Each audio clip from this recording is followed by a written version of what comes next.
And live. All right. Well, welcome everybody.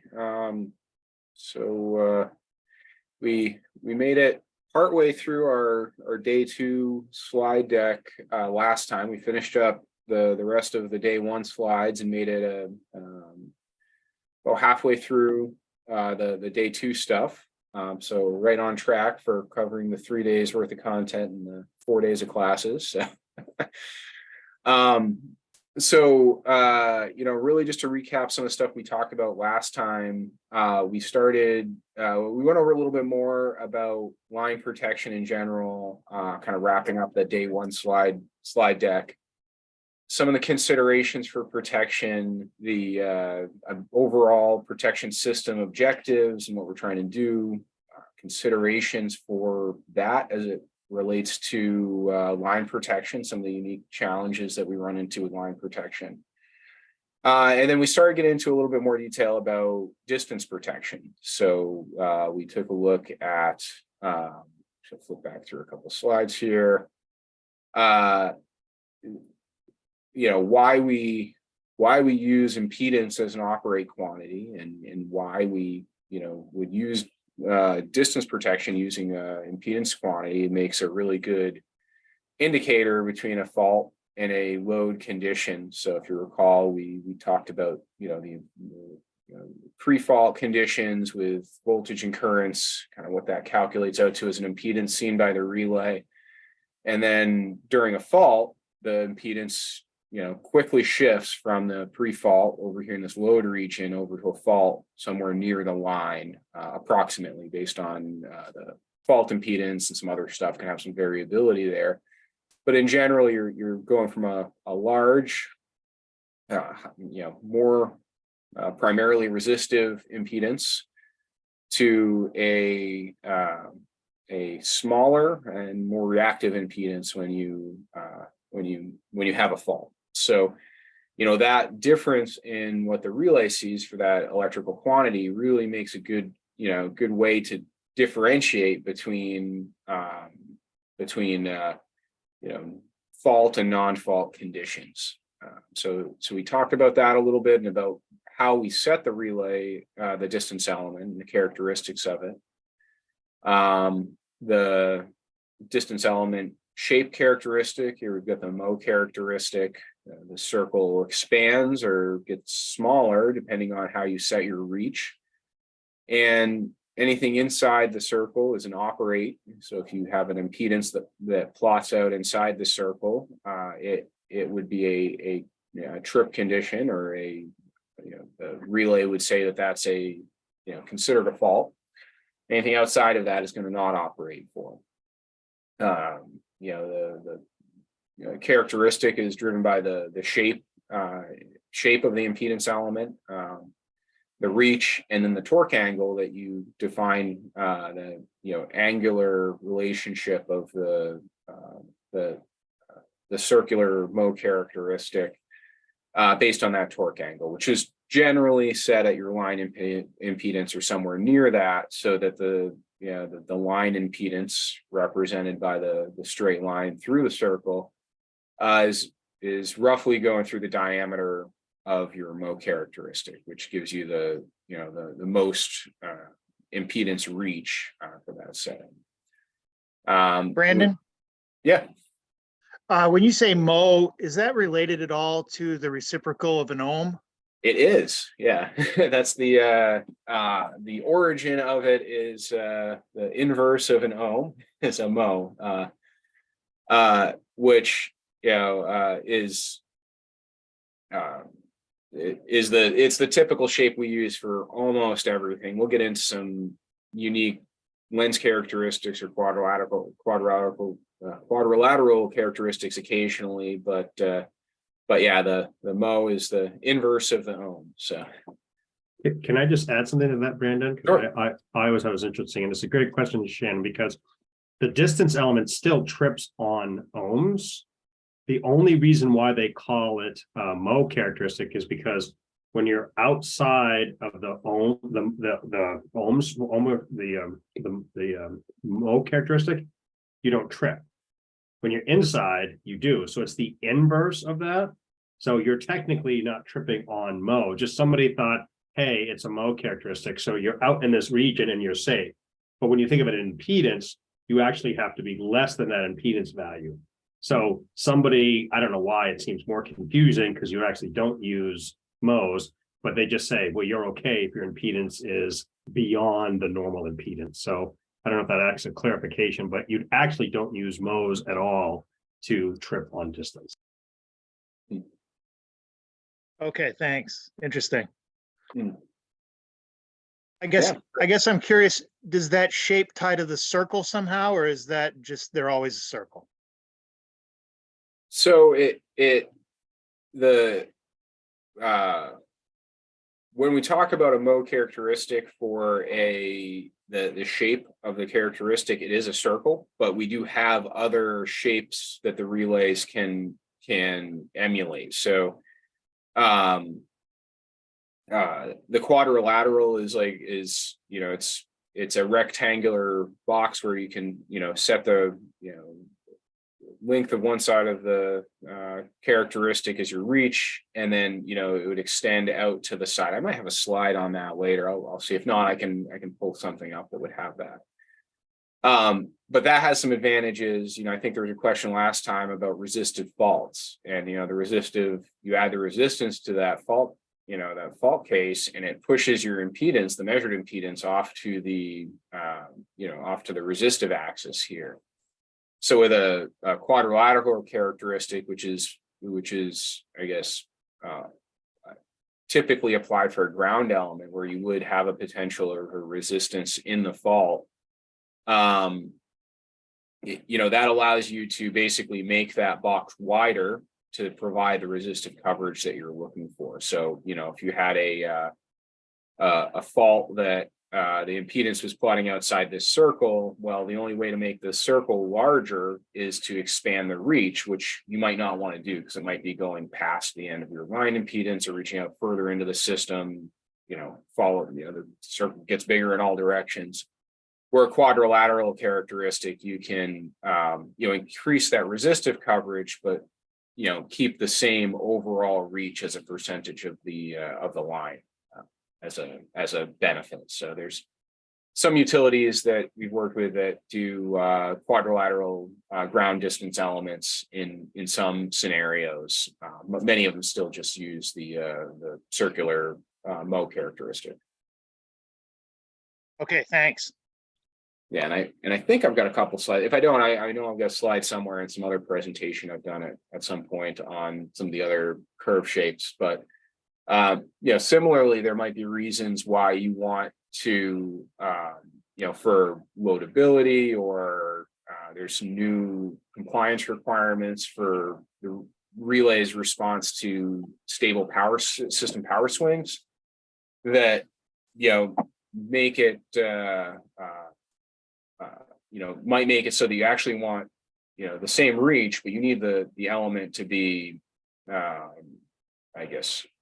less resistive reach to comply with some other requirement.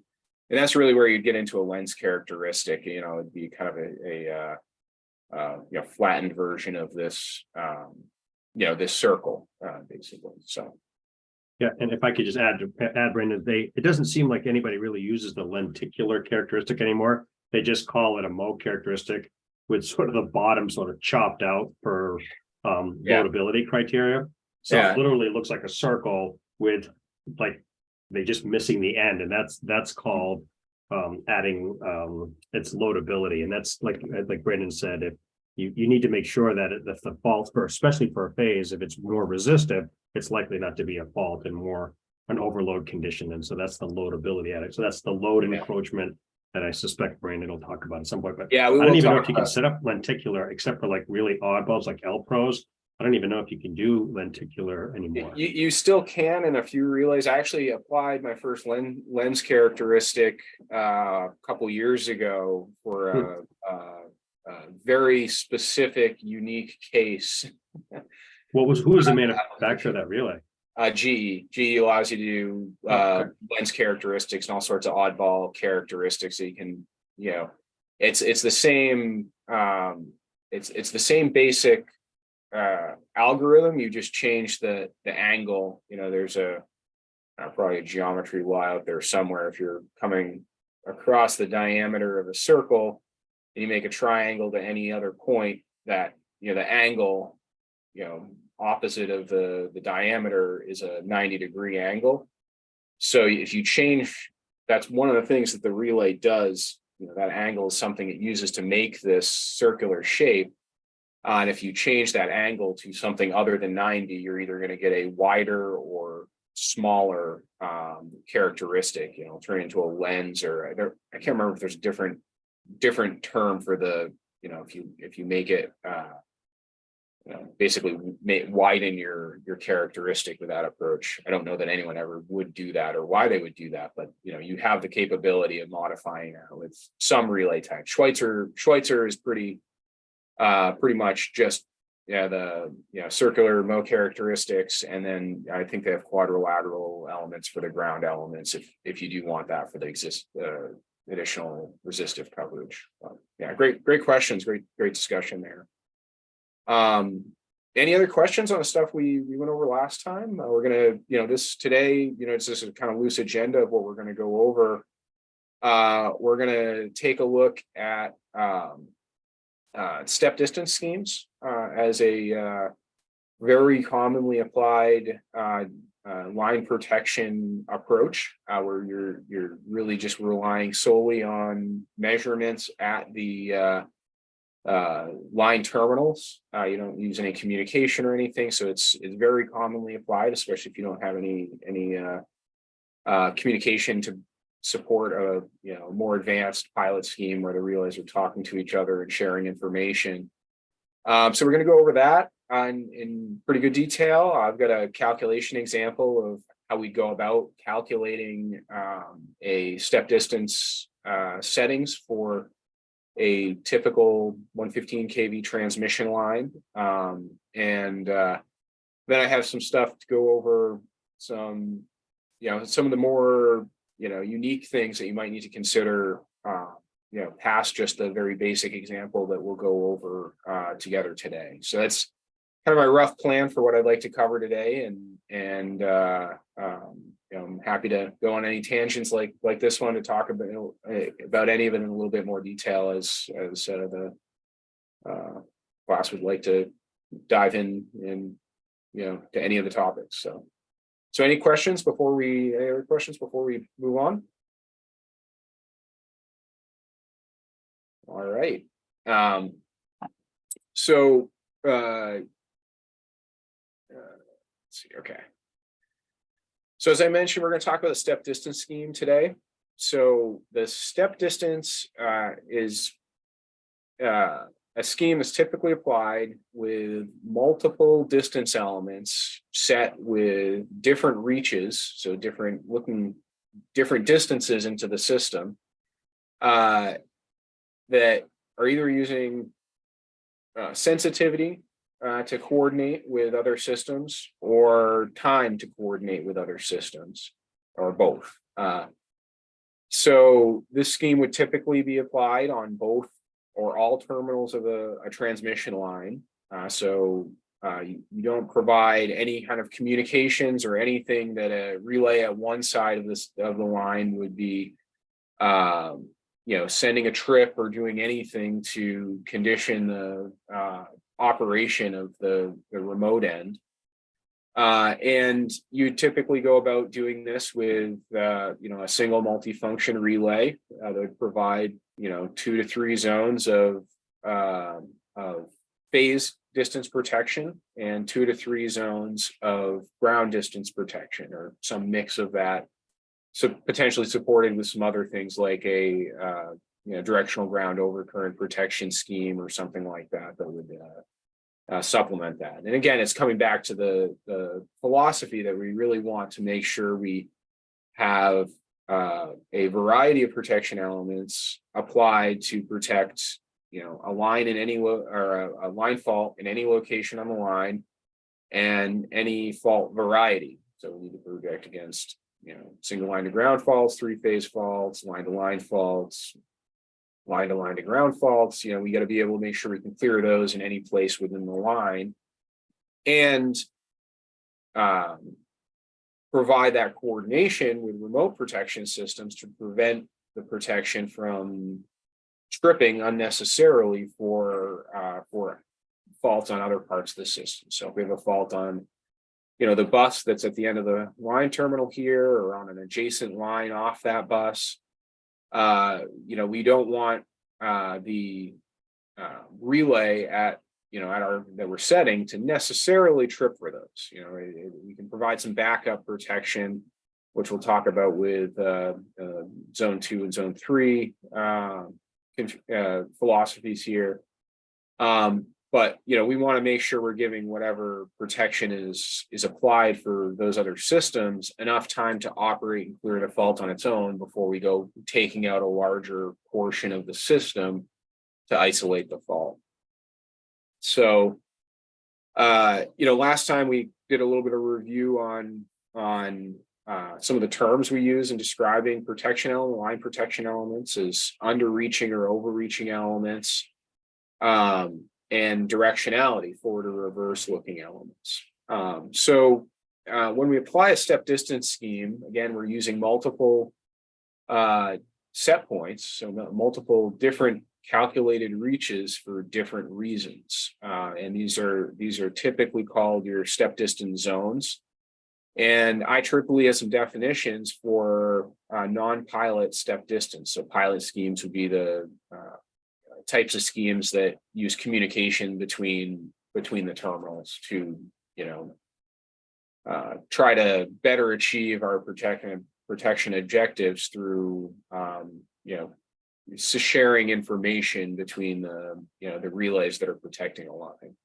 So these are the definitions for the non-pilot step distance. So zone 1 is an instantaneous underreaching element. So again, underreaching means it does not respond to faults for the full length of the line or the protected equipment. And instantaneous meaning we can, because it will not respond for things past the end of the line, we can trip instantaneously with no delay because we don't have to coordinate with other equipment at the remote end of the line. Your zone 2 element is going to be a time delayed overreaching element. So again, your overreaching means the element in the relay will respond to faults past the end of the protected equipment. So, in this case, you're overreaching the end of the line, and it would, that element would respond for bus faults and close in line faults on the next lines, off that bus. So, which is why it needs to be time delayed, because you need to provide that time coordination with the protection at the remote station to allow that protection to operate first. And then the zone 3 is a time delayed remote backup element.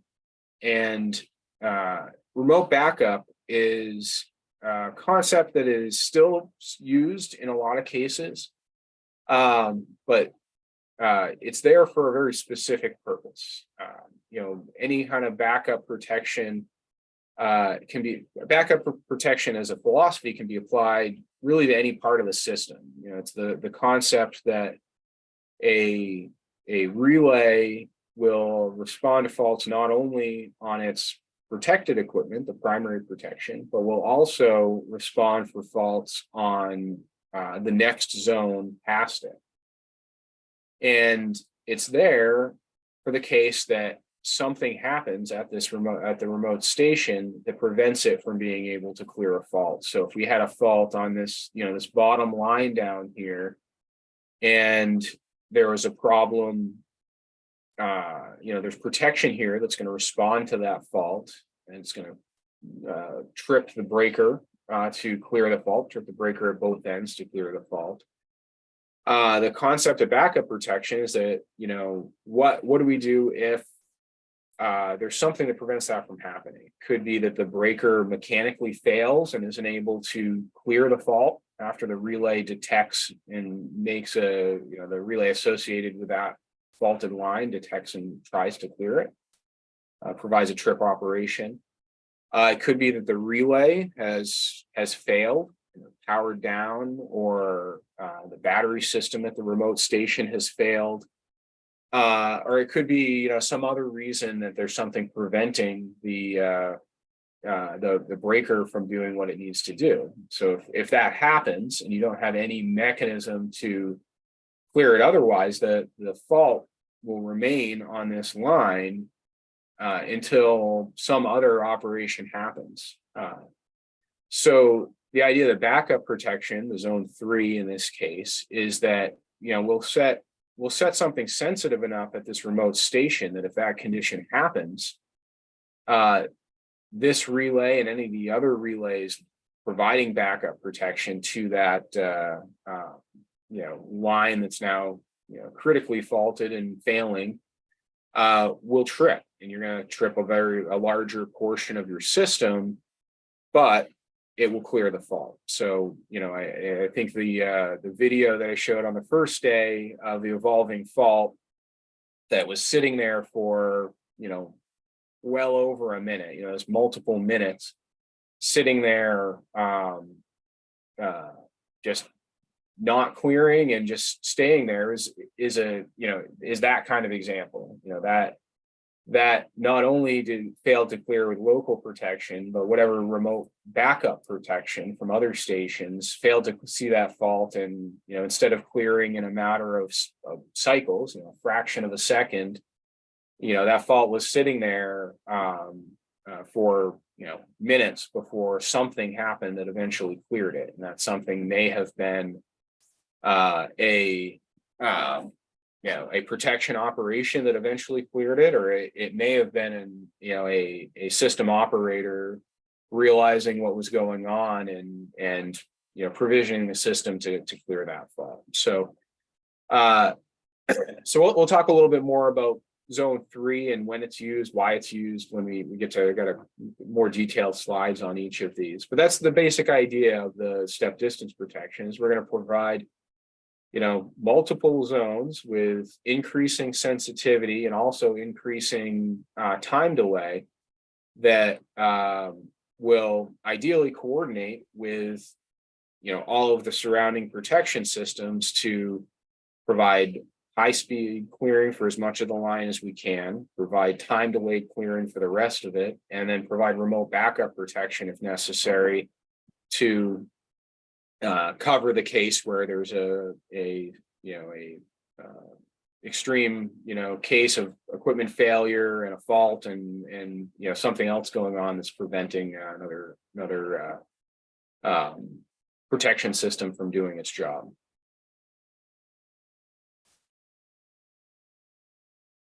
So the first one we're going to look at here is our zone 1. So again, this is our underreaching instantaneous element, and it's programmed to trip the local breaker without any intentional delay. So again, if we go back and talk about how we coordinate protective elements, you can either coordinate them through sensitivity or through a time delay. And in this case, we're using the sensitivity of the element to make sure it coordinates with the rest of the protection elements in the system. And we do that by setting it at an impedance that is less than the total line impedance. By doing so, we ensure that this relay is not going to respond for faults past the end of the line. As it's an underreaching element, which is by design. And that allows us to operate very fast. We can operate instantaneously. So in a relay, most modern distance relays, your distance element will make a operate decision. So either a trip decision or yes, the fault is within my impedance reach in about one cycle, one electrical cycle. And then that will be mapped through logic to an output contact to trip the breaker. If you're using high-speed contacts, that's a very small fraction of another electrical cycle to make the contact closure. And then typically at 115 kV or above, you're talking about a 2 to 3 cycle operate time of most modern circuit breakers at the transmission level. So, after the fault appears, the fault happens on the line, if it's within the zone 1 reach, you can go from detecting to clearing the fault within a matter of under 5 electrical cycles. So you're talking less than 1/10 of a second from start to finish, from the fault showing up to the fault being cleared, which is really one of those main objectives of our protection, is to clear things as fast as possible for both equipment equipment considerations, equipment damage considerations, thermal considerations from the high fault current flowing through all of the equipment on the system, but also for system stability reasons as well. If you have a long uncleared fault, there can be some major system issues with the dynamic stability of the system, and interactions of generators and things like that can cause some much larger widespread problems if you have a slow clearing fault that leads to a system instability. So typically the philosophy that we'll see with a zone 1 setting will be somewhere between 70 and 90% of the protected line impedance. And there's cases sometimes when you need to adjust that. And we'll talk a little bit about how system strength and line length impact your accuracy of your distance elements a little bit later on today. But in general, for most cases, for a typical line application, something in that 70 to 90% of the protected line impedance is going to be where you expect to see the zone 1 reach. Now, ideally, we would be able to set this zone 1 to protect as much of the line as possible instantaneously. There's a lot of advantages, as I mentioned, to high speed clearing of the line. So, why not, if we know the line impedance, why not set this zone 1 element to 95 or 98% of the line? And there, with any protection element that you're setting, we always want to provide some margin in there. We want to provide some amount of kind of a buffer between the expected values and the simulated, whatever we've simulated and where we set our element. So typically something in this 70, 80, 90% is probably about as far as most protection engineers are going to be willing to push that zone 1 element, because you do have a lot of other things that impact your relay. You've got inaccuracies in the relay measurement itself. You've got inaccuracies in your CT and PT response, especially your CTs during a fault. They can have some saturation issues and some performance issues that might impact the what the relay is seeing. And you're setting this based on a calculated line impedance that has some amount of inaccuracy in it as well. Someone's gone through and used some software to calculate your line impedance, but it was based on a set of engineering drawings with ideal parameters in them of this is how we want it built. When the line's actually built, it might have some small variations in that aren't captured in the impedance that's used in the line model or in the fault model. So all of that kind of put together, kind of the historical approach has been to back off that zone 1 setting to somewhere around that 80% mark. And that's going to provide high speed clearing for a lot of the faults. And, in reality, we're going to have another distance relay at this other end that's going to be looking 80% in the other direction. So this middle part of the line, we're really going to have high speed, instantaneous clearing for the middle 60% roughly of that transmission line with that.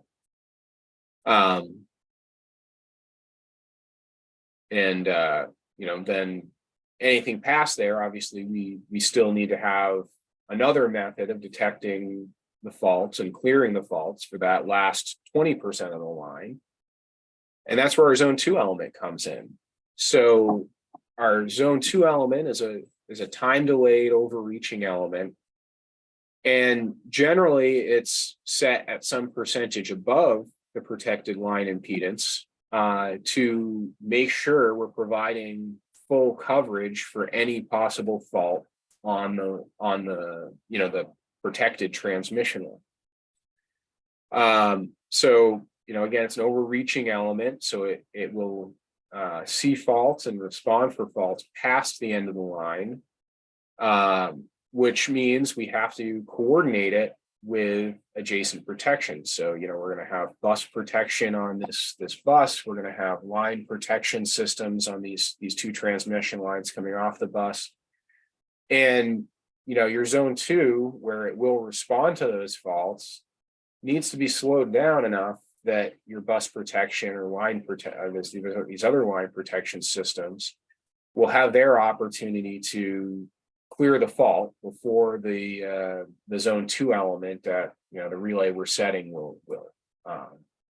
So that's where the time delay comes in. Again, we're not relying on sensitivity necessarily to coordinate this. We're leaning on the time delay approach to coordination. So usually what we're going to see is something in the 120 to 150% of the protected line impedance is where we're going to set that zone 2 element. So we'll take, our calculated line impedance for the line we're protecting, and we're going to provide some margin above that.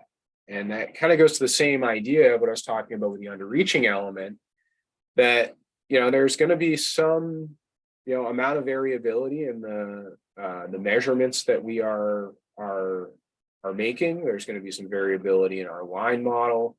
So, we don't want to just set this thing at straight 100% of the line, because there could be a scenario where the operation of the element would fail because the measurements would actually push it outside that operate zone.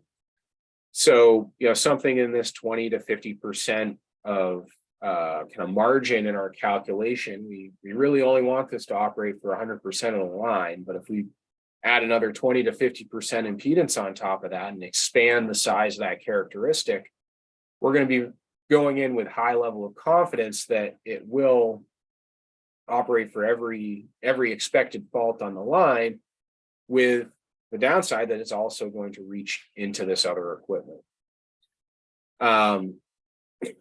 So there's some other considerations we've got to look at when when we're thinking about these overreaching, really any of the elements, and one of those is infeed. So infeed is when you have another source of fault current midway through your transmission line here. So if we had another station tapped here that had some generation at it or something like that, you're going to have additional fault current flowing to the fault, flowing through part of the impedance of your line that's not going to be seen by this distance element that we're setting. So if you have a case like that, you've got to look not only at the line impedance, but you need to factor in the impact of those additional sources that will impact the magnitude of the impedance measured at this relay for all fault cases. So we really want to make sure that for any fault on the line, giving any contingencies, any possible system outages or system configurations, that that overreaching element will operate for any of those faults with some amount of margin. So It's just another thing that, we got to look at. But for a simple application like the one we've shown here, where we've got a simple 2-terminal line, the zone 2 can just be set based on the line impedance itself, without factoring in some of those other impacts. So I mentioned that, we've got a delay that we'd apply. So that's usually something in 0.3 to 0.5 seconds. So in the case of a fault towards the end of this line, if we're just applying a step distance scheme, your relay at the remote terminal is going to see it in a zone 1. That will clear instantaneously.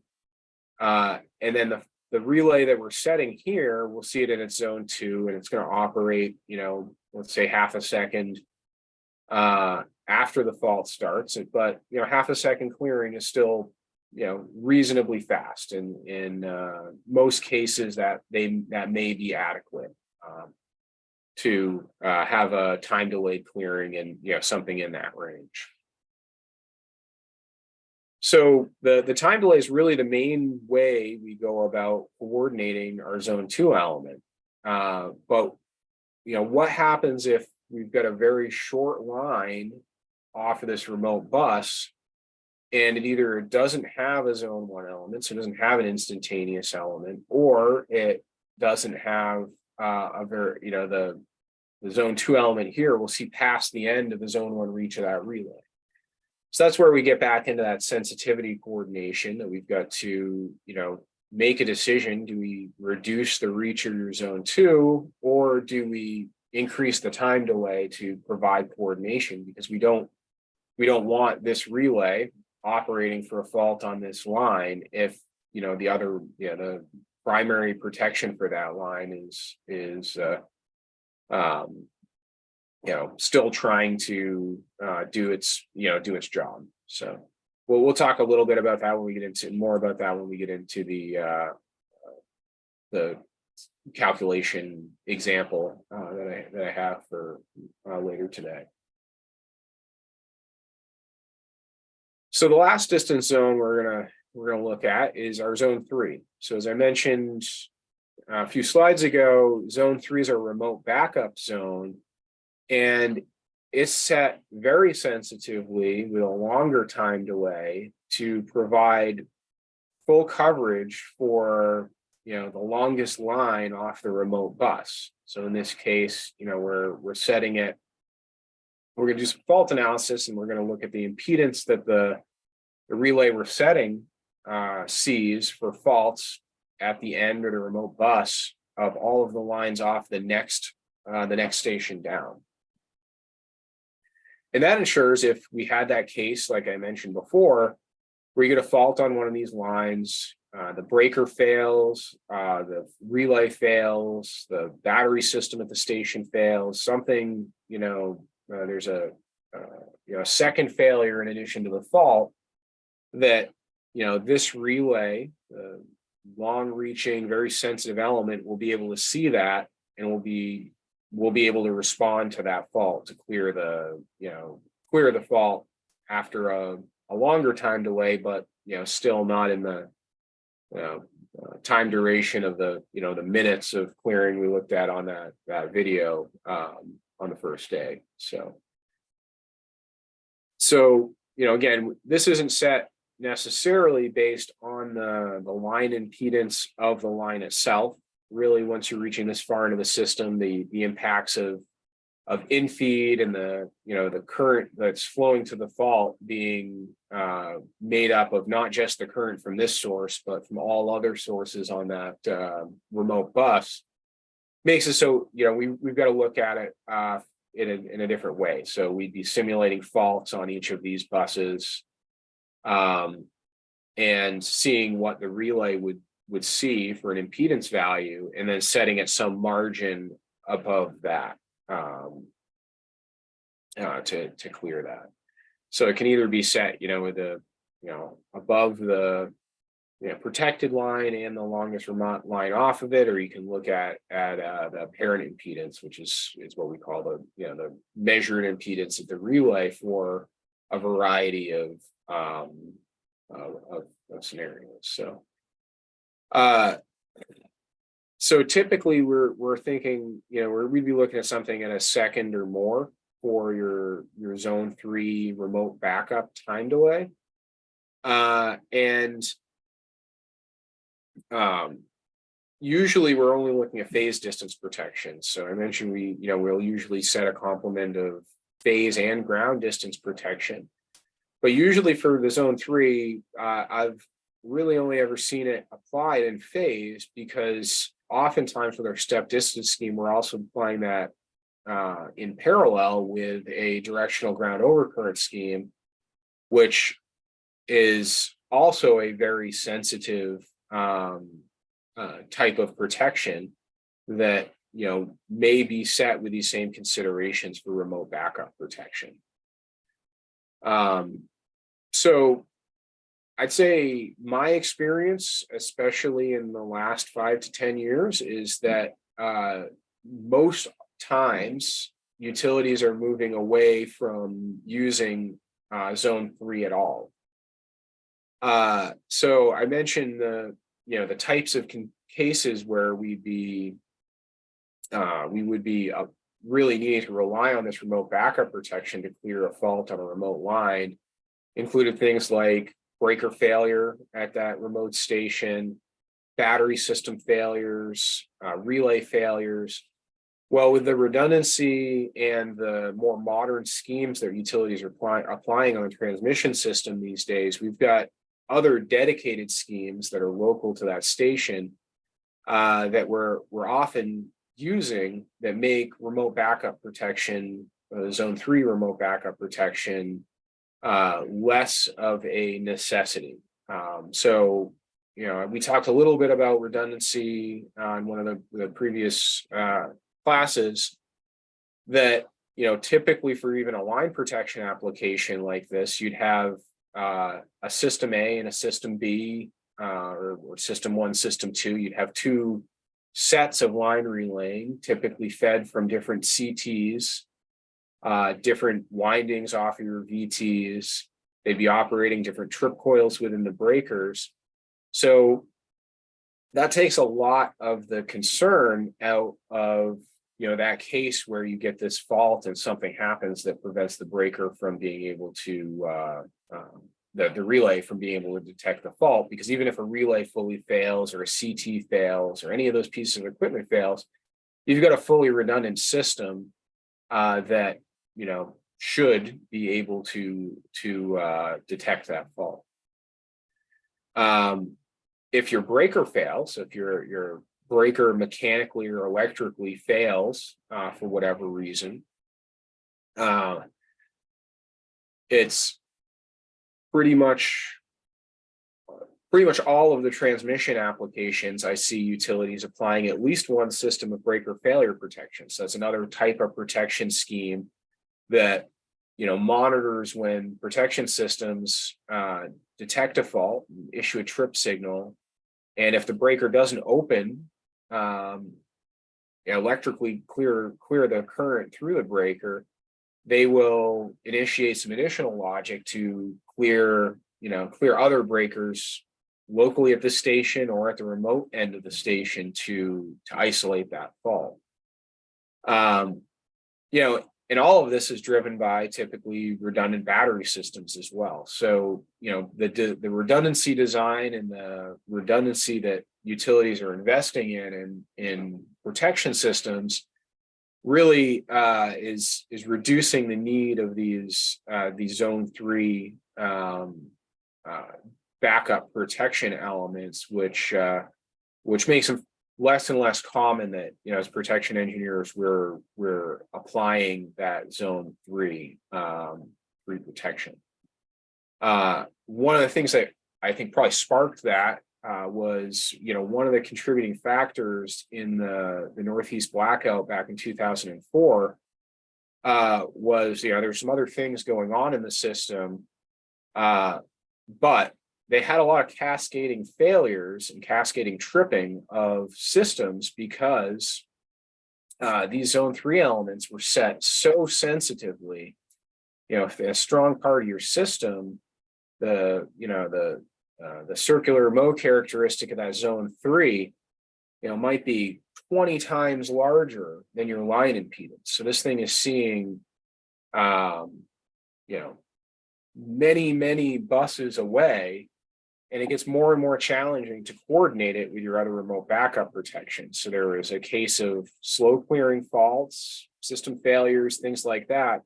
And then all of a sudden, zone 3 elements from multiple buses away were tripping more of the system and compounding the issue that kind of drove the blackout. And as that happened, it just kept on happening because the same thing was happening, and you took out the whole the whole Northeast grid for I can't remember the duration, but much longer than anyone would have wanted.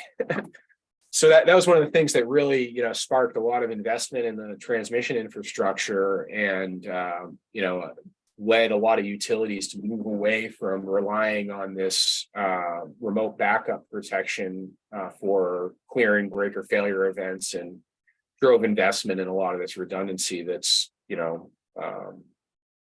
in place at many transmission stations today. Certainly not all. There's still a lot of transmission systems out there that haven't been upgraded to a more modern design, but utilities are slowly picking away at improving that kind of stuff. So I got a little bit more on step distance protection. I got quite a few more slides still. But any questions on the stuff I've covered so far about the reasons we apply and how we apply the different protection zones? Can I just add one thing really quick, Brandon? Sure. I think the key thing is sometimes I forget this, but this is for step distance, because you'll see zone 1, zone 2, zone 3 used in other protection schemes for line, and all the stuff that Brandon's talking about, underreaching, overreaching, a lot of that is applicable because it's a step distance. When you start getting to other high-speed communications, like there won't be a step 2 that's time delayed necessarily. So that's where you really sometimes have to be attention, saying, okay, which scheme am I in? Because if you just say it's a zone 2, you think it's a delayed step distance, but in fact, it's actually a high-speed trip. And so it can twist you a little bit. Yeah, and the relay manufacturers don't help with that either. That's a great point, Paul. So if you look at a Schweitzer 421 relay, which is probably one of the most commonly applied distance relays, at least in the US. Each element within the relay is numbered. So you got Z1P is your zone 1 phase, Z2P is zone 2 phase, but the numbers in the relay don't necessarily align with the IEEE definitions and what we as relay engineers say step distance zone 1, step distance zone 2. So it's because of the way that relay is configured. Usually your zone 1 element, like configure it as the that Z1P or Z1MP element setting. Zone 2 may actually be Z4P because that's the one that is used there, and zone 3 might be Z5P because hard coded in the relay. There's a couple specific elements that might be used for a different scheme that are just happen to be the Z2 and Z3P elements. So we'll touch on that a little bit in the some of those other schemes and the pilot protection stuff we'll cover next class. But yeah, that's a great point, because that's definitely an easy thing to get confused with. You got an overreaching element that's programmed as the relay zone 2, but it's actually not the step distance zone 2. So you got to be mindful of what each element is used for, and ideally we've got a good set of documentation developed by the relay engineers that gives a clear narrative of the basis and use of each of those protection elements, but you certainly can't take them just at face value based on which element number it is within the relay.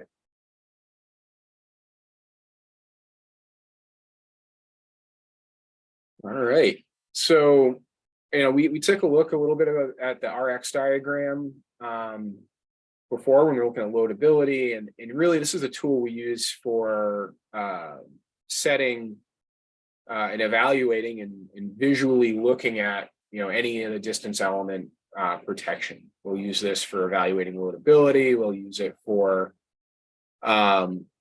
understanding, visually, graphically how far, the elements reach compared to the line impedance, and things like that. So, if we apply that 3-zone step distance, with step distance zone 1 is our underreaching element, zone 2 is our overreaching time delayed element, and then zone 3 is the remote backup element. We can, you plot them on top of each other because it's one relay that's protecting the line. And you can see those compared to the line impedance. And then, as you run faults within your simulation software, whether it's Aspen or some other software, it'll plot the impedance of those faults for you as well. So you can see for a fault in this location with these parameters, whether it's the type of fault or the fault impedance, or something else, some other thing you're trying to simulate. You can then look and see where the fault falls within these, within these distance element zones here. And you can clearly see, okay, well, my fault impedance is plotting within zone 1, and then you'll know, okay, I'm going to be operating on an instantaneous zone. Then, eventually the fault impedance increases to the point where you're outside of the zone 1. So zone 1 will not be operating, but you're still within zone 2. And then eventually you're going to be, getting out past the zone 2 and into the remote backup zone 3 element. So this is typically what we'd expect to see if we're, doing some simulations and want to kind of get a graphical view of where, what the reach of our elements look like. And the fault I had plotted here is the apparent impedance for a bus fault at the end of one of the remote lines off of this. So you can see, again, with that remote backup philosophy, we want to make sure we're able to see all of the faults on that next line down. So, we're setting it at that impedance, which is the impedance that the relay we're setting would see for that scenario, plus some margin. And by adding the margin, we're increasing the size of this circular mode characteristic to provide a little bit of buffer to make sure that we're able to detect and clear that fault.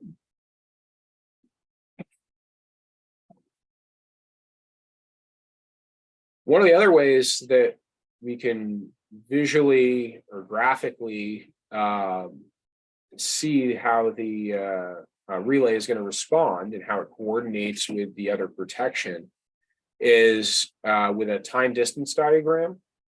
So you can see on the bottom here, we've got station 1 and station 2. So, this line in between those two stations would be our protected transmission line. So this is the line. Here's the bus of the next station. And then we're looking at, one of the lines off of that station. In this case, that it's got a tap bus in the middle, but we kind of neglect that here. Going to that, station 3. So one of the things that's handy about this type of diagram is you can really, well, first of all, you can see why it's called a step distance, because if you plot it out this way, your time delays, which is on your vertical axis here, are pretty evident. And you can see as you move further down the line and to a larger impedance measured by the relay, the time that it takes for the relay to operate steps up. So this is really handy in visualizing, what we're doing with coordinating the time coordination between these, because for a fault, let's say a little bit past station 2 here, you can see that the relay at station 2 is operating in 0 seconds. So it's within that instantaneous zone 1 reach of the station 2 relay.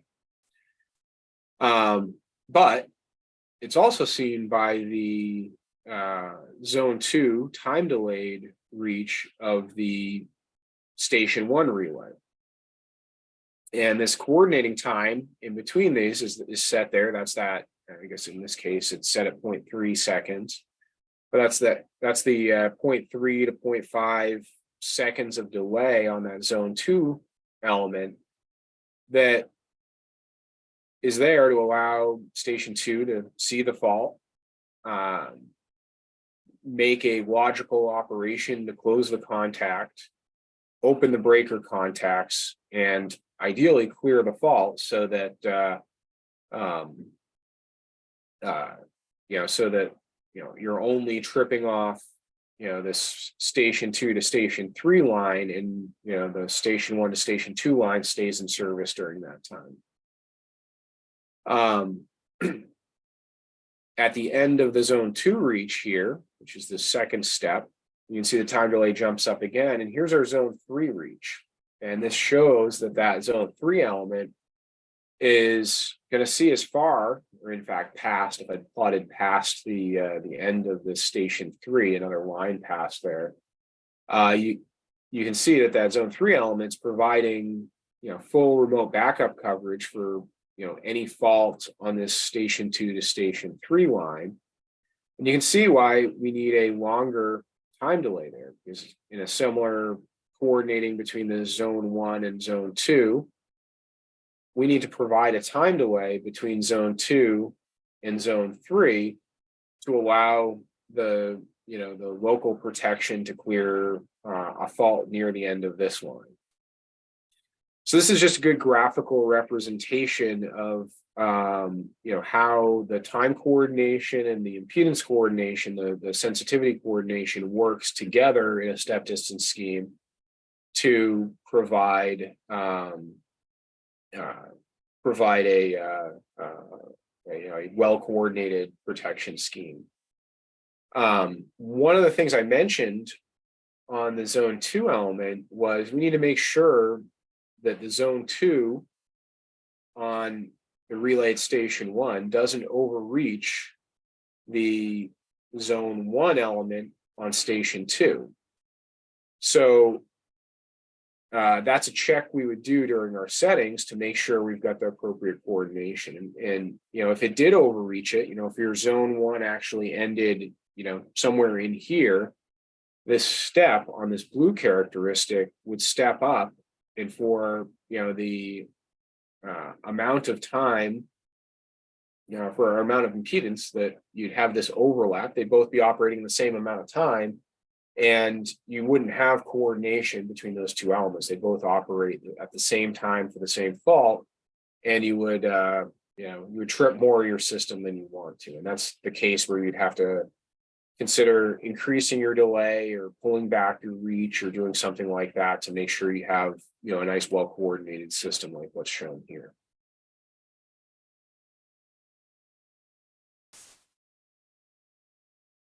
So that was really looking at yeah. Can I just mention or ask the question? I think I know the answer, but can you tell them where you got this figure from? Because I haven't actually seen Aspen yet. Yeah, so this is something you can get right out of Aspen. Any of these figures, it's something that is built into Aspen to help us evaluate the coordination and how we're using this scheme. And I can show some stuff in Aspen about how to actually get to it. Yeah,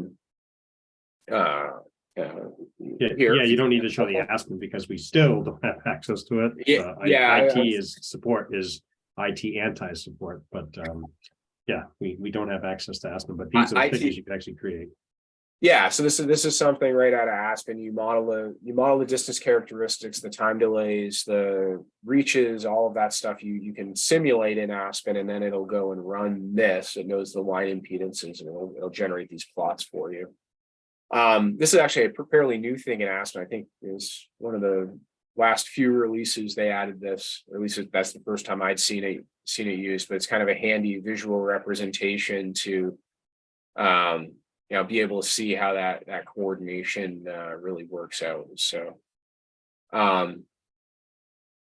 So we can also do the same type of time distance diagram plot, but instead of looking at coordination between one terminal and a remote terminal, or another adjacent line like we did on the last one, we can actually look at the both ends of the line, looking into the line and how that's going to operate. So the red characteristic on top here with the vertical time scale in seconds, you can see the zone 1 reaches most of the way down the line. We stepped up to zone 2, and then that's having the time delayed clearing.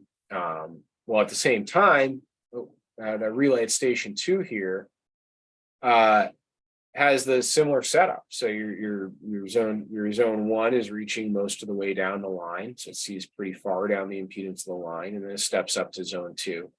So the characteristic in the middle, or the area in the middle here, where both of them are operating instantaneously, is your best case scenario for if you get a fault, you're going to clear it in with no added time delay. You'll be clearing in that maybe 3 to 5 electrical cycles, so very fast. And then for faults towards the end of the line, either end of the line, one terminal will operate instantaneously and the other terminal will operate on that time delayed zone. So you'll still get fairly fast clearing of this fault, but it won't be fully high speed with the instantaneous zone 1s for that. Any questions on kind of the graphical stuff here, or kind of how these schemes work together before we move on to loadability? All right, awesome. Well, as always, if at any point, just jump right in if you get any questions.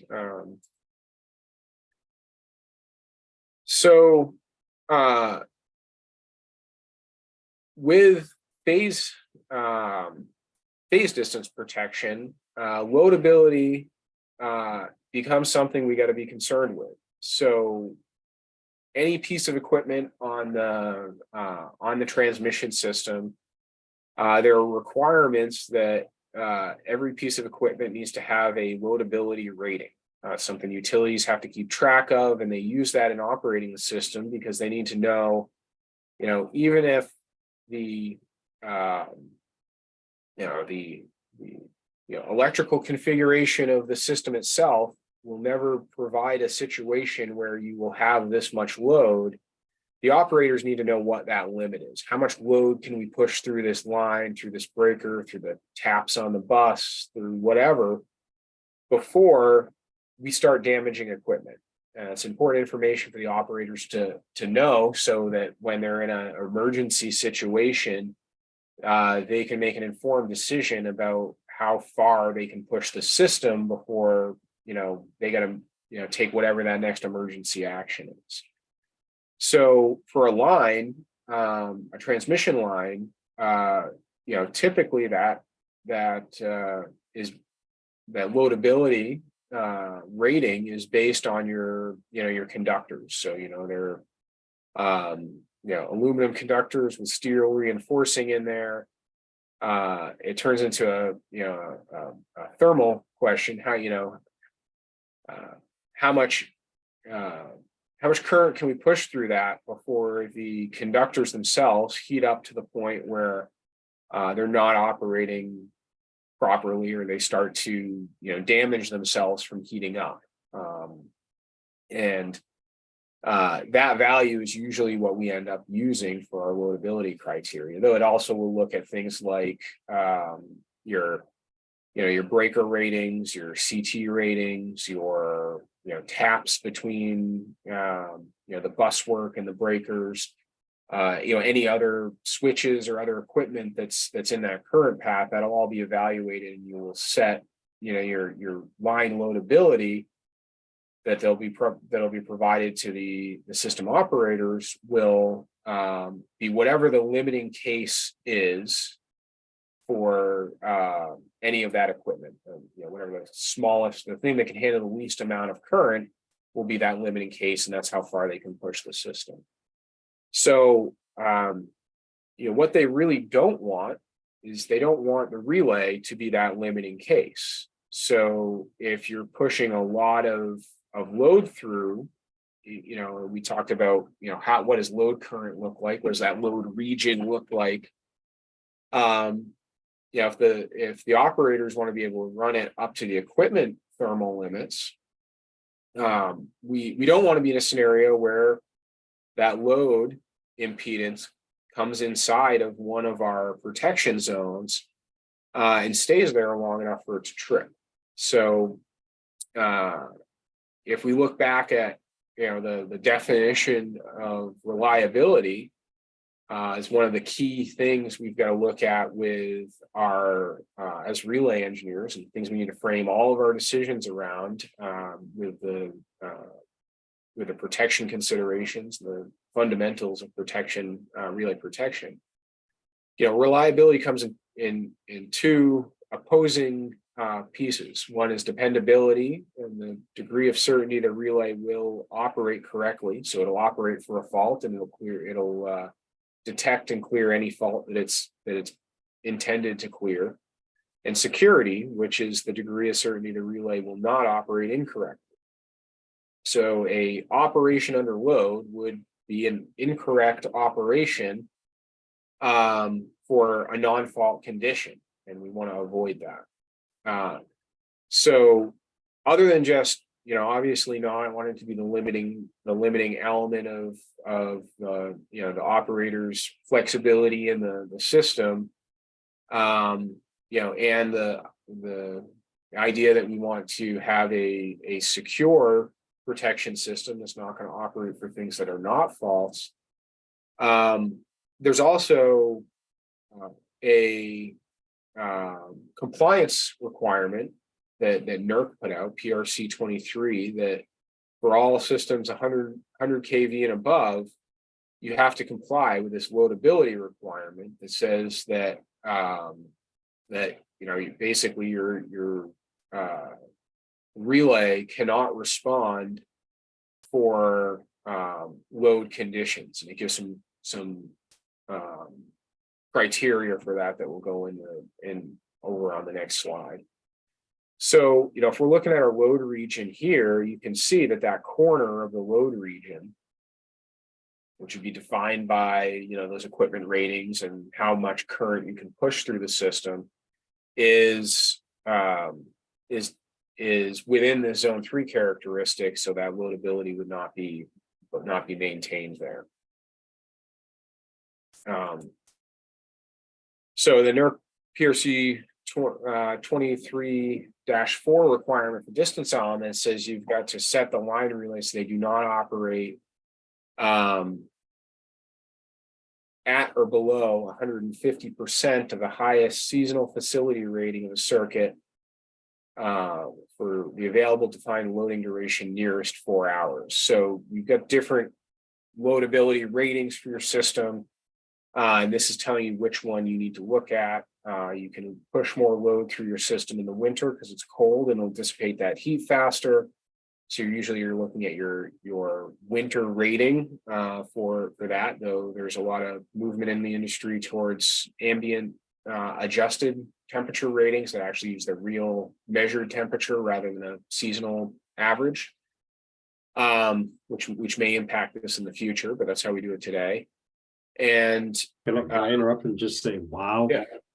That seems like a coordination nightmare, because depending on where you are geographically, it could be 5 or 10 degrees warmer. So if you're trying to coordinate, I don't know, a ground over current element, and you're ground over current would apply, but I'm just wondering like how that's going to be, that if one temperature is giving you a higher DAL than the other, are you actually going to have to go redo these curves based on one being in this temperature and one being in another? It seems like that's going to be really difficult to coordinate. So that's amazing.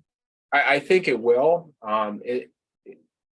In the end, the average, seasonal ratings we're using now for winter and summer load ratings are very conservative. They're kind of the worst case for those. But yeah, if you've, in the end, it's going to be something that will drive a, whatever the worst case, the highest possible loadability of that line will still be the value we will be doing. And it just might not be based on, exactly what we do today with the, winter drastic action limit or the, winter long-term emergency rating.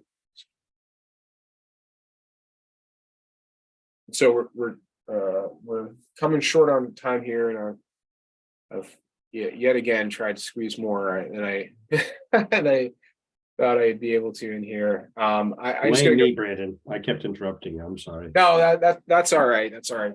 Questions are good. We'll get through a lot of it. Most of what's left is some more unique considerations in the calculation example. And I do want to touch on some pilot protection stuff next class as well. But hopefully we'll be able to get through enough of it to get through here. We have a few minutes left. I'm going to go through just a couple more things real quick on loadability. And then we'll probably break there. And if anyone has any questions, I'm happy to answer them. So, this NERC criteria, it's based on a percentage above a certain rating, either this 4-hour rating or the 15-minute rating, depending on which one provides the worst case. And then the relay loadability is evaluated at a depressed voltage, which will impact the relay response. So at a low voltage, and an angle of 30 degrees, which is where this, the angle here from the origin up to that kind of edge of the character or top edge of the characteristic is based on that, loadability angle. So, luckily we can do some trigonometry and calculate, the impedance of the relay at the, the loadability limit angle here. And I've got some calculations here on how we go about doing that. Basically we know the maximum torque angle from our settings. We know the reach from our settings. This angle here is going to be our load angle. And then, again, knowing that the reach is the diameter of the circular Mo characteristic, we know that it's a right angle at the edge of the circle. So we can use that to calculate what that impedance is, at the load angle that we're trying to evaluate. And we can use that to figure out how much load we can put through our relay at that angle, what the impedance is at that angle of interest, and tell if that overlaps or is okay or not with the expected load region that we calculate. So I've got some more calculation examples here, and we'll go through this in our full calculation example that we'll do next at the start of next class. But these are the formulas you'd use to determine your NERC loadability check for that compliance requirement. And we'll go through an example of one of these when we do there, and you drive it with the ratings and the settings and the load angle requirements. So we've got our 30-degree angle here, which is the load requirement. We've got 0.85 for reducing our line voltage. We've got the 150% of our line rating, our long-term emergency 4-hour rating, and our settings, and that drives the calculation behind that specific check. So what do we do if we cannot meet that loadability requirement? Well, we got a few options. We can reduce our relay reach.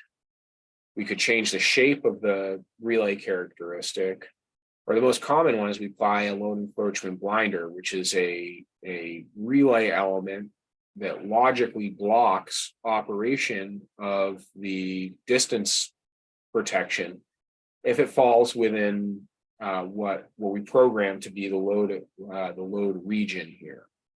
So that's this pink colored hatching here over the load region it would be that blinder.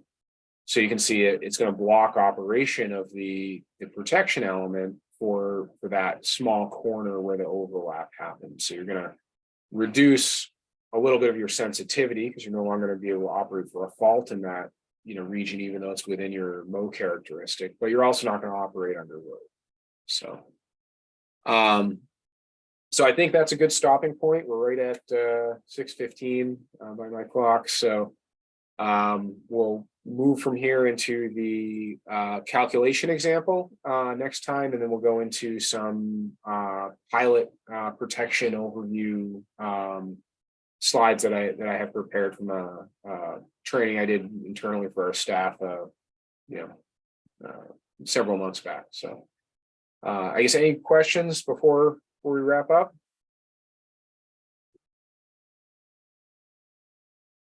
All right. Well, I appreciate everybody's time today, and we'll be back to talk next time. Thanks again. Thanks, everyone. Thanks, Brandon. Have a great day. Thanks, everyone. Brandon. Thank you.